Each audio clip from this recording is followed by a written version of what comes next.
Good morning guys, ito na ulit tayo. Lulutuin na natin yung ating chili garlic pero this time dito natin lulutuin sa labas ng bahay kasi sobrang maamoy ito. At yung mga damit na, yung mga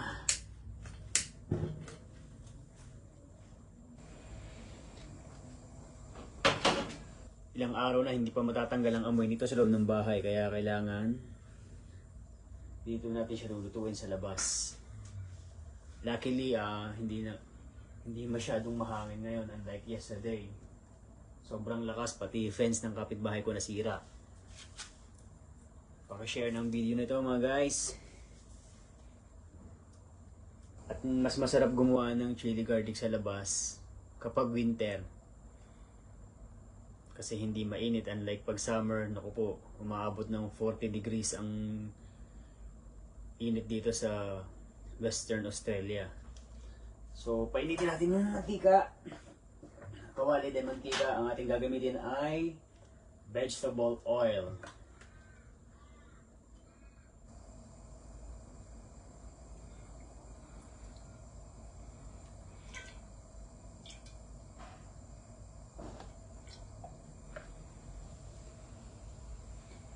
Hindi masyado yung madami yung mantika natin kasi konti lang naman yung gagawin natin ng chili garlic. Mga guys, pambahay lang kasi yan. Kaya gagawa tayo kasi request yan ng aking anak na panganay at ni Mrs. Napakahilig nila sa chili garlic. Tsaka yung kumpare ko doon sa Lakelands, Mr. John Rambo sa Lisi. Shout out my friend. Kailangan mainit na mainit yung mantika natin. Then pagkalagay natin ng chili garlic, hihinaan natin para hindi masunog. Let's go! Hindi pa pwede to. Pa-share ng live my friend.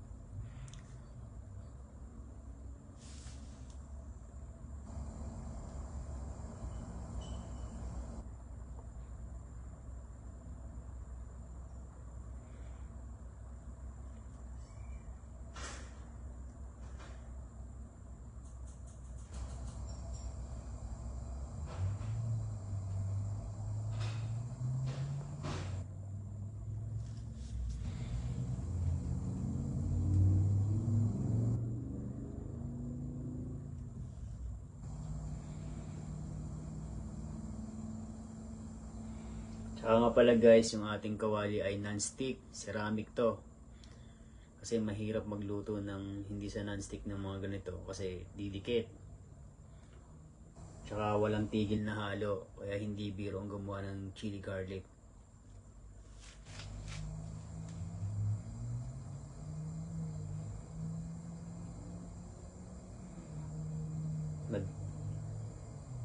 Sabihin nila madali lang gumawa at mura lang ang ingredients pero yung maghalo ka ng maghalo ay napakahirap. Let's go guys!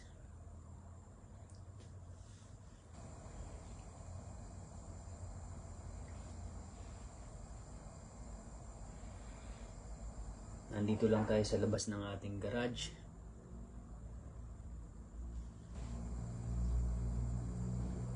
Dito sa shed.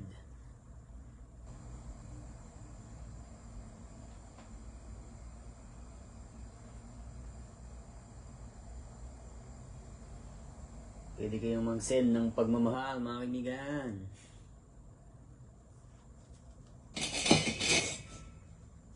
Gamit pa natin ay ating heavy duty na burner.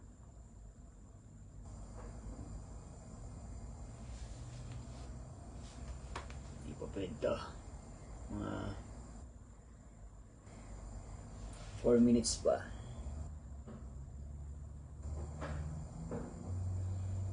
Hello to my cousin J. Carly Pio. Share ng live mga friends.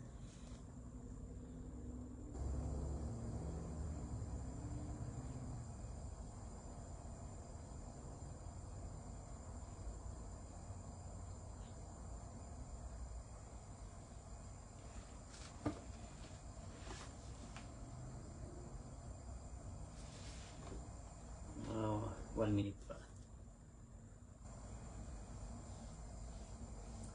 Dito ko sa garage niluluto yung mga maamoy. For example, magsasayang ako ng tulingan or magpiprito ng tulingan dito sa labas. Lahat ng maamoy para hindi dumikit sa loob ng bahay.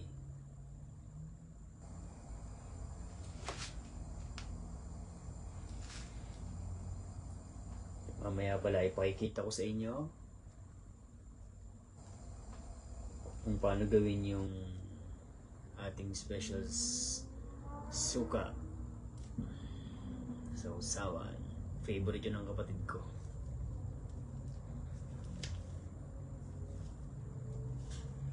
Yan guys, pwede na.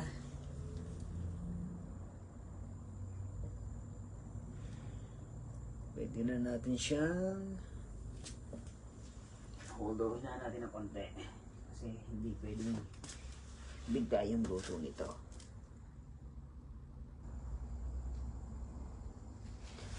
Okay, let's go. Jeremy, aka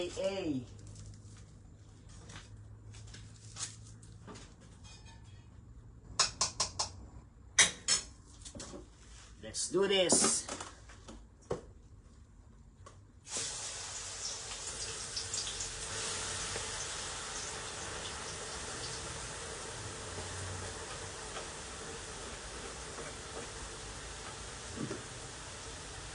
Wow, ang bango. Ang sakit sa mata.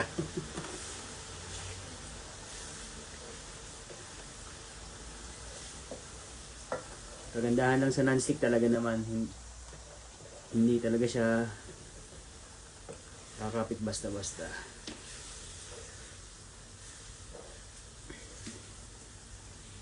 Medyo napahina naman yata masyadong ating apoy.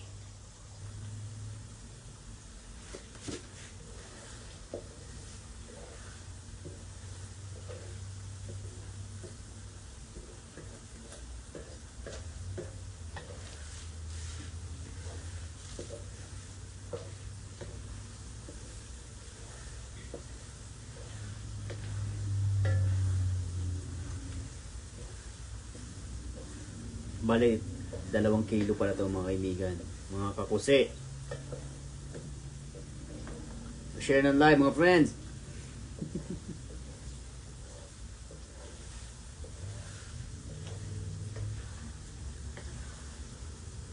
Ang unang 10 mag-share nito, bibigyan ko ng tig 20 pagmamahal ng liwanag.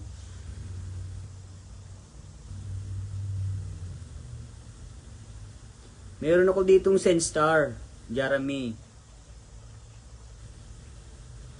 Meron. Baka ikaw not able.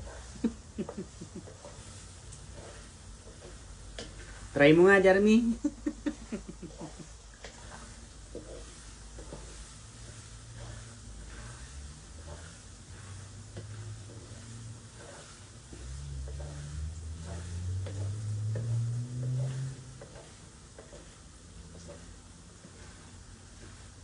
Jeremy, try.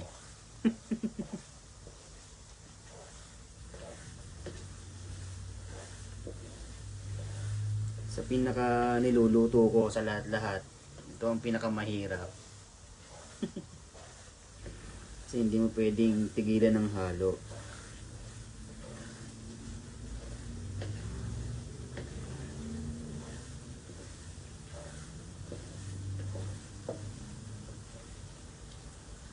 Meron nga dito. At mawawala, meron nga dito nakalagay eh. Nasendan nga ako ng pinsan ko kahapon.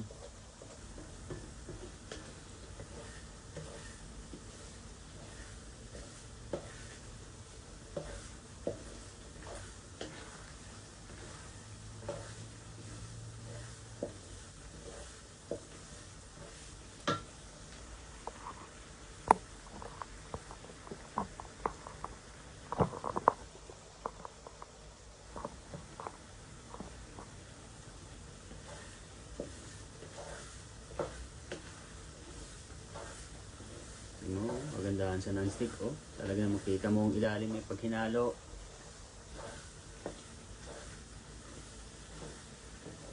Saka Jeremy, naliligo ako. Ikaw ang hindi naliligo kasi laging walang tubig diyan sa Santo Tomas, gawa ng Prime.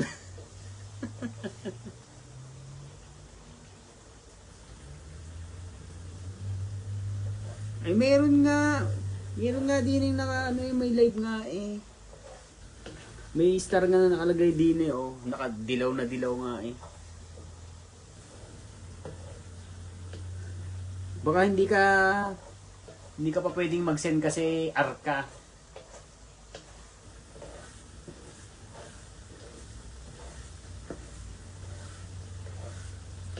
Kaway-kaway sa mga masusugid na customer ng Billiards Water.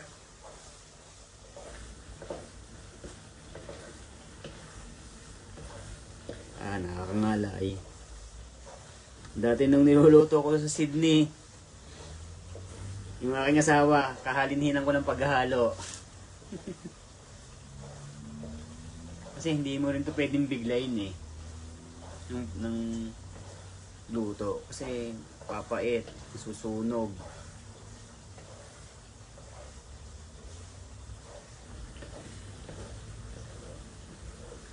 Sabihin mo dun sa team,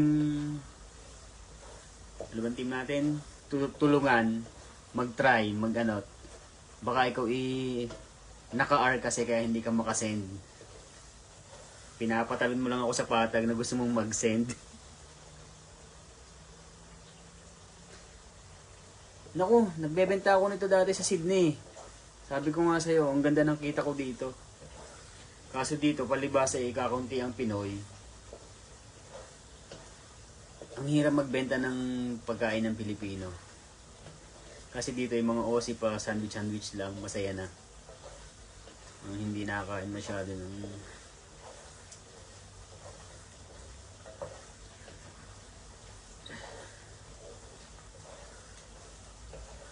Tsaka yung lugar ko dito, lugar ng mga retired na mga puti. Kaya hindi sila mahilig sa mga pagkain natin. Mga pa-coffee lang sila.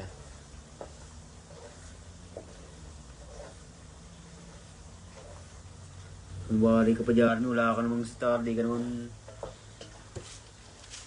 Pinapasakay mo lang ako, binabawian mo lang ako doon sa 100.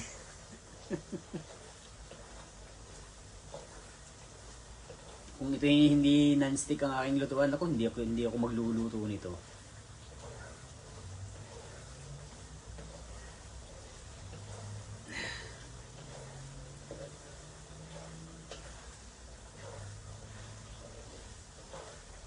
Kung magluluto ko nito at may sinampay, naku po.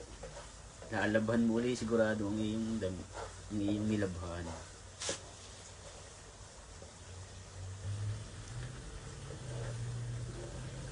Lumipat kami dito kasi nandito siguro yung swerte namin. Tsaka nandito kasi yung trabaho ni Mrs. Kaya dito kami sa Western Australia.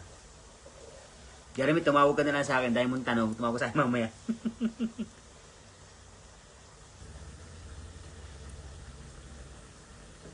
Sige, 20 tala. Sa first 10 na mag-share ng aking live. First 10. Tigto 20 tala. Oh, masaya ka na.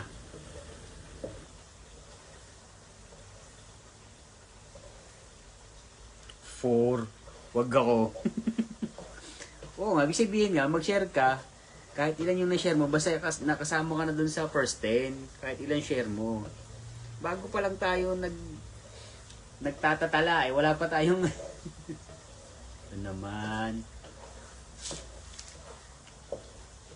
Gusto ko agad maka 80 at naka-4 na raw siya.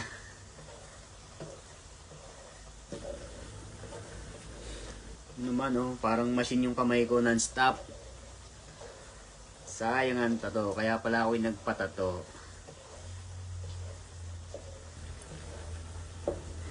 May dugong po ka nga, Jeremy. Magaling ka. Let's go, let's go.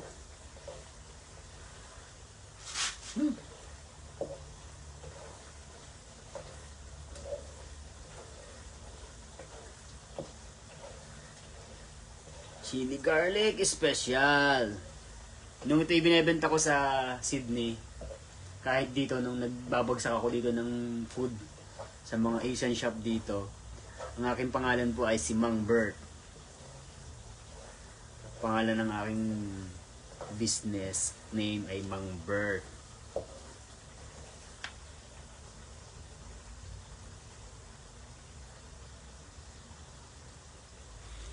Aba, natuwa yun na marunong siyang mag-send ng tala. Ang gusto nga sa akin nung kaya kay Sandaan ka, sabi ko huwag muna. At ako ibibigyan ka ako ni Jeremy ng pampuno ng aking task.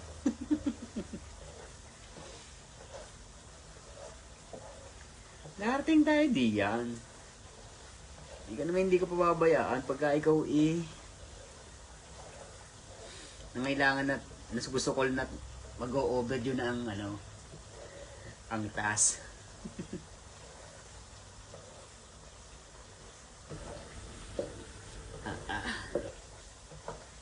Tsaka ang bigay naman sa akin na tala ay may serbisyo. Igop abaw.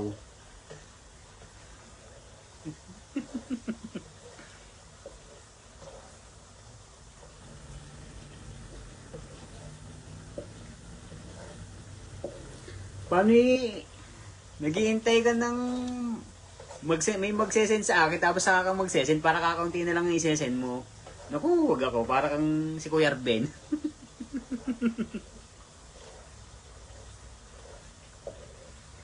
Hello, Ate Vilma. Kamusta kay Mang June?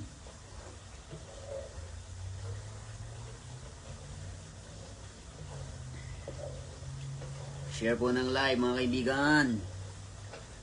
Para tayo pare-parehas makilala ng mga chismoso. Marites.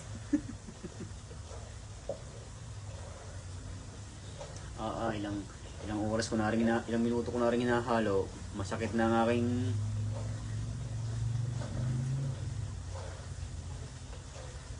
ang palatandaan ko po din naglagay po ako ng isang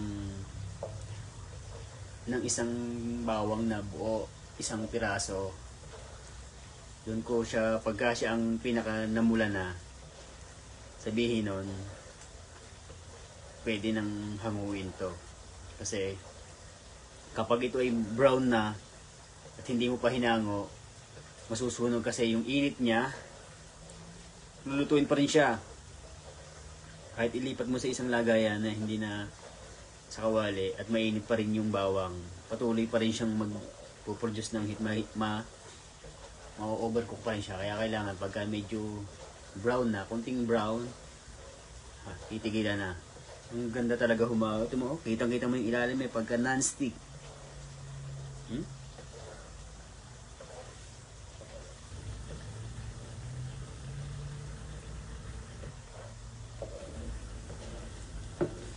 Alam mo, Jeremy, nasa dugo ng Argilis yan.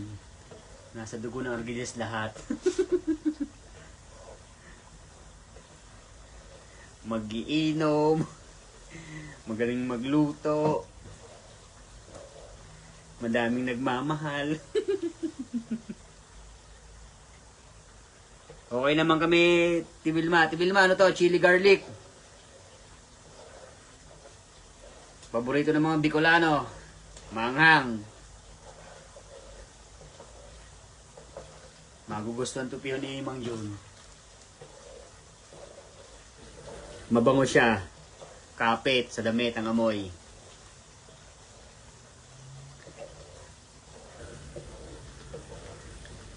Pa-share ng live natin mga kaibigan. Para malaman natin, ika nga nila kung saan nakarating ang bidyong ito. Sarap pala naman namin. Nagsasalita mag-isa. Po ako niluloko na ng aking anak.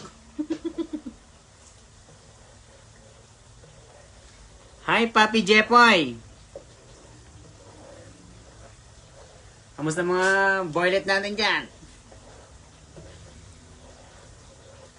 Kumustahin mo si Consiel 2025 ng putol.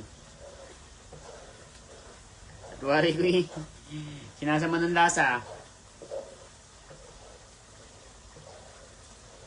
Yarami, hanggang ngayon wala pa ring star. Joke lang.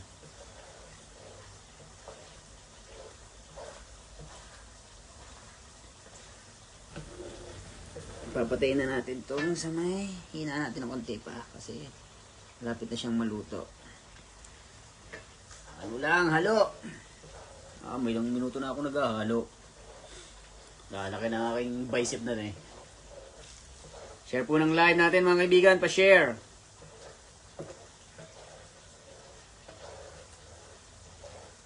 Sa ating mga kakuse.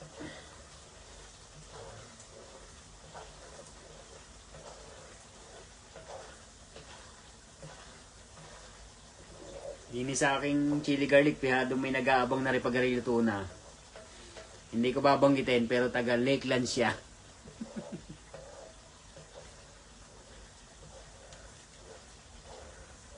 Yung aking nag-iisang laging ka-sparring. Sa bote. Shout out sa aking kumpare, John Rambo Salisi. Tagawawa, Tanawan. Makisig, madulas. At mabait, siyempre.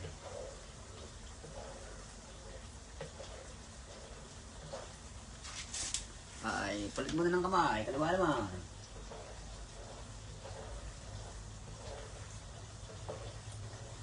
Sarap talaga magluto sa non-stick. Pero kung bibili nung Teflon kasi baka sumasama sa pagkain pagka na-scratch. Hello world! Nawala na si Jeremy. Kaya send daw ng tala. Wala.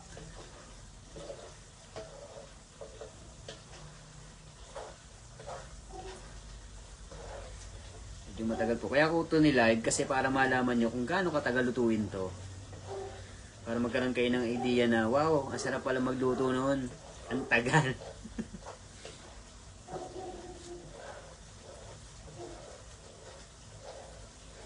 Yun ang hindi naiintindihan minsan ng mga bumibili na kaya mahal yung produkto dahil sa proseso ng paggagawa. Maaring sa tingin nyo yung mura ang mga ingredients, oo mura, pero yung sakripisyo kagaya ng pagko-content hindi basta-basta, mahirap. Akala lang nila basta lang ganun kikita, hindi ka naman basta-basta kikita sa madaling paraan. Siyempre kailangan maghihirap pa din, ika nga sa tagumpay. Bago ka maging successful, kagaya ng pag-akyat sa bundok, bago ka makarating sa pinakataas, maghihirap ka umakyat. Kaya kailangan mo ng sakripisyo talaga. Di ba Bex, Jeffoy?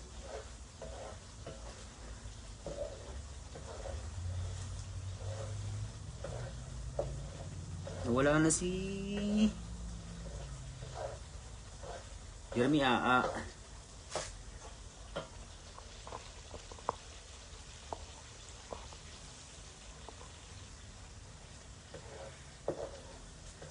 Yan, medyo nagbabrown na siya, mga kaibigan.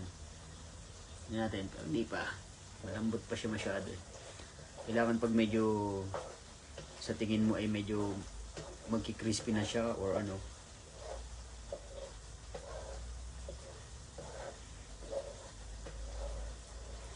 Niloloko ko ni Jeremy eh. Maria! Niloloko mo lang ako. Nasaan ka na, Maria?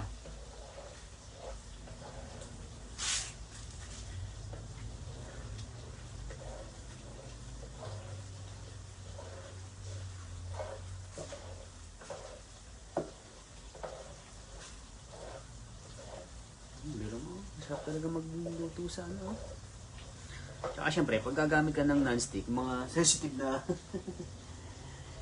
na lutuan, Huwag kang gagamit ng mga matitigas like baka, lagi ka lang gagamit ng ito, kagaya nito. Kahoy yung aking syanse.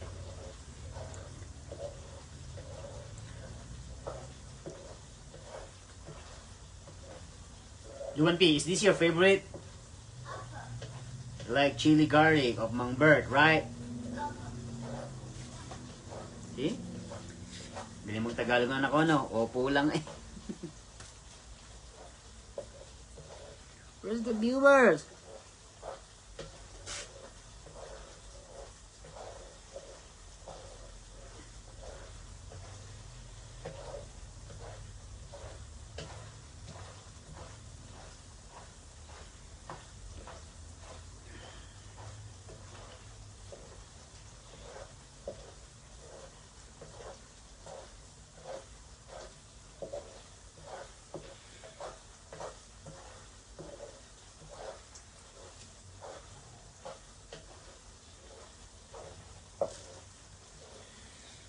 Yan guys, kaya ko nga pala to ni-live para malaman nyo kung gaano kahirap at gaano katagal ang pagluluto ng chili garlic. Na hindi basta-basta lang.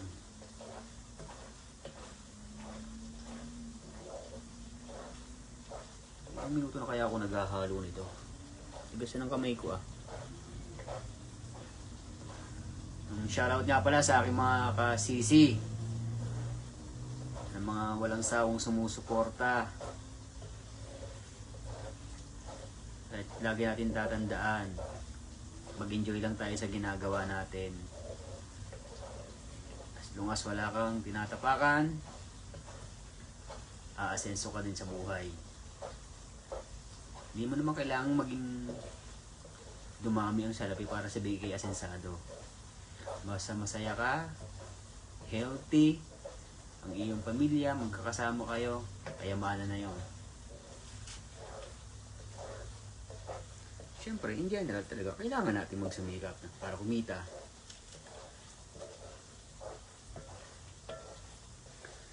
Pero ang pinakamahalaga sa lahat, gumigising ka sa araw-araw na kasama mo yung pamilya at wala kayong sakit or something.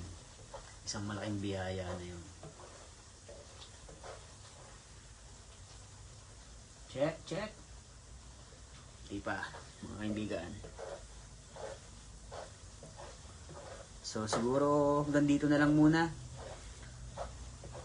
Papakita na lang natin mamaya yung outcome ng ating chili garlic. See you guys. Thank you for watching. Enjoy your day. God bless.